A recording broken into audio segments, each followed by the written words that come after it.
الحمد للہ رب العالمین والصلاة والسلام علی سید الانبیاء والمرسلین اما بعد فاعوذ باللہ من الشیطان الرجیم بسم اللہ الرحمن الرحیم الصلاة والسلام علیک یا رسول اللہ وعلی آلک واصحابک یا حبیب اللہ الصلاة والسلام علیک یا نبی اللہ وعلی آلک واصحابک یا نور اللہ.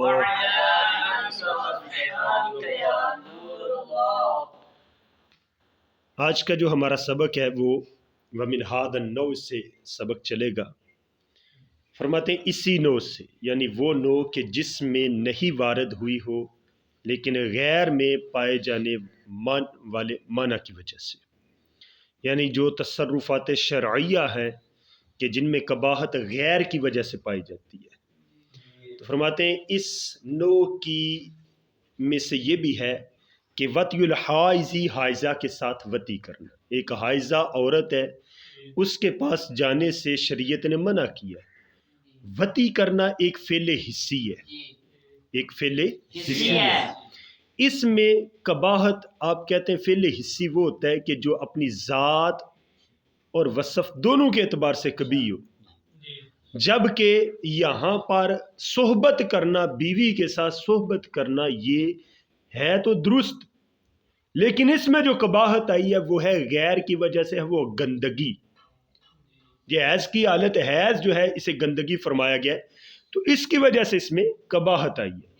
تو فرماتے ہیں وَمِنْ هَذَا النَّوْعِ، اس نوع سے یہ بھی ہے کہ وَطْیُ الْحَائِزِ، حائزہ کے ساتھ وطی کرنا، فَإِنَّ النَّهْیَ عَنْ قِرْبَانِهَا، بے شک نہیں تو ان کے قریب جانے سے ہے، ان کے پاس جانے سے روکا گیا. کیوں؟ بی اعتبار الاداء، گندگی کے اعتبار سے، کیونکہ وہاں پر گندگی ہے.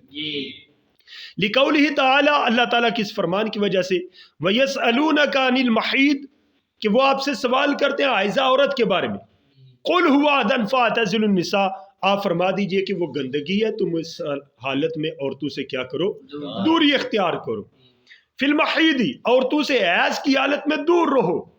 وَلَا تَقْرَبُوهُنَّ، اور تم ان کے قریب نہ جاؤ، حتیٰ یطہرن، یہاں تک کہ وہ پاک ہو جائیں.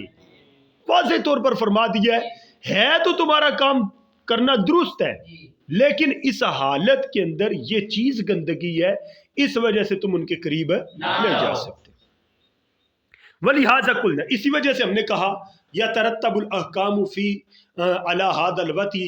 اچھا، حالت حیض میں بالفرض اگر بندہ چلا ہی گیا، حالت حیض میں مثال ہے کہ ایک شخص ہے جس کی نئی نئی شادی ہوئی اور پہلی رات وہ اپنی بیوی کے پاس جاتا ہے تو وہ حالت حیض میں ہوتی ہے. اب اگر حالت حیض میں چلا گیا اور صبر نہ کر سکا اور صحبت کر لی، تھا تو حرام فعل تو حرام ہے، لیکن کیا اس فعل حرام کی وجہ سے احکام ثابت ہوں گے؟ تو اس پر وہ کلام کرنے لگے، کہتے ہیں اسی وجہ سے ہم نے کہا یترتب الاحکام علی ھذا الوطی. تو فرماتے ہیں احکام اس وطی پر مرتب ہوتے ہیں. فیثبت بہ الاحسان الواطی، اس وطی کے ساتھ واطی کا یعنی صحبت کرنے والے کا محسن ہونا. محسن سے مراد ہے شادی شدہ ہونا. اس سے پہلے کبارہ تھا، لیکن اب اس صورت میں کر دی ہے، صحبت کر لی ہے، تو اب کہیں گے کہ یہ شادی شدہ ہو گیا ہے، اس کا احسان ہونا ثابت ہو گیا ہے. فرمایا وَتَحِلُّ الْمَرْأَةُ لِلزَّوْجِ الْأَوَّلِ، اسی طرح اگر وہ عورت حلالے کے لیے اس بندے کے پاس آئی اور اس بندے نے حالت حیض میں اس کے ساتھ صحبت کی، تو صحبت کرنے کی وجہ سے یہ عورت پہلے زوج کے لیے حلال ہو جائے گی، یعنی حلالہ ہو جائے گا. وَيَثْبُتُ بِهِ حُكْمُ الْمَهْرِ وَالْعِدَّةِ وَالنَّفَقَةِ، اور اسی وطی کے ساتھ یعنی حالت حیض میں اگر وہ صحبت کرتا ہے تو اس کے لیے مہر بھی ثابت ہوگا، عدت بھی ثابت. اگر طلاق دے دیتا ہے تو عورت پر عدت بھی ہوگی اور نفقہ بھی ہوگا. طلاق میں ظاہر نفقہ وغیرہ بھی مرد پر ہوتا ہے، تو وہ سارا کچھ احکام اس پر ثابت ہو جائے گی. وَلَوْ امْتَنَعَتْ عَنِ التَّمْکِینِ لِأَجْلِ الصِّدَاقِ، اور اگر اس عورت نے، کس عورت نے؟ وہ عورت جو حائزہ تھی، وہ عورت جو حائزہ تھی، اس نے قدرت دینے سے روک دیا. ولو امتنعت، اگر اس نے روک دیا عن التمکین، قدرت دینے سے، لأجل صداق، مہر کی وجہ سے. کیا مسئلہ ہے؟ مسئلہ یہ ہے کہ ایک مرد نے عورت کے پاس پہلے چلا گیا حالت حیض میں، اس وقت تو عورت نے روکا ہی نہیں، پہلی مرتبہ روکا ہی نہیں ہے، ٹھیک ہے جی، اور دوسری مرتبہ یہ مرد گیا پاکی کی حالت میں، عورت نے روک دیا کہ میرا مہر پہلے دو. اب اگر یہ روکتی ہے تو یہ نافرمان ہے. بھائی کیوں؟ اس وجہ سے کہ پہلی مرتبہ اگر روکتی نا مہر کی وجہ سے تو اس کا حق تھا، یہ اس کا حق تھا، وہ کہتی کہ میرا مہر مجھے دو میں تمہیں چیز دیتی ہوں. لیکن پہلی مرتبہ اس نے روکا نہیں ہے، نہ روک کر اس نے اپنا حق ساکت کر دیا، نہ روک کر اس نے اپنا حق ساکت کر دی. جو چیز ساکت ہو جائے یہ دوبارہ لوٹتی نہیں ہے.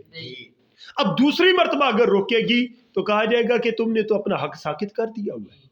تو فرماتے ہیں وَلَوْ امْتَنَعَتْ عَنِ التَّمْكِينِ لِأَجْلِ الصِّدَاقِ، اگر عورت نے مرد کو روک دیا قدرت سے مہر کی وجہ سے، كَانَتْ نَاشِزَةً عِنْدَهُمَا، صاحبین کے نزدیک یہ عورت نافرمان ہوگی. فَلَا تَسْتَحِقُّ النَّفَقَةَ، نفقے کی مستحق نہیں ہوگی، نفقے کی مستحق نہیں ہوگی، نفقے کی مستحق نہیں ہوگی. یہاں تک ہمارا ایک سبق مکمل ہو گیا. اللہ پاک ہمیں اس سبق کو یاد کرنے کی توفیق عطا فرمائے. صلو علی الحبیب صلی اللہ تعالی